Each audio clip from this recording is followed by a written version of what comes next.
మీరిప్పుడు చూసే ఈ వీడియో క్లిప్స్ స్వయంగా నేనే తీశాను. నేనే అంటే ఎవరో కాదండి, మీ రాము. నేను తొలిసారి తంజావూరు వెళ్ళిన రోజు ఇప్పటికీ నా కళ్ళ ముందే తిరుగుతుంది.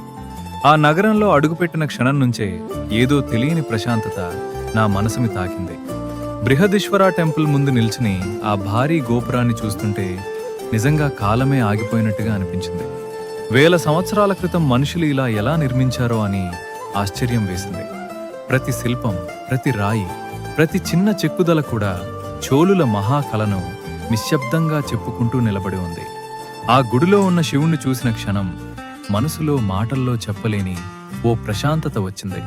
అక్కడికి వచ్చే ప్రతి మనిషి ముఖంలో భక్తి, ఆనందం, ఆశ్చర్యం అన్నీ కలిసి కనిపించాయి.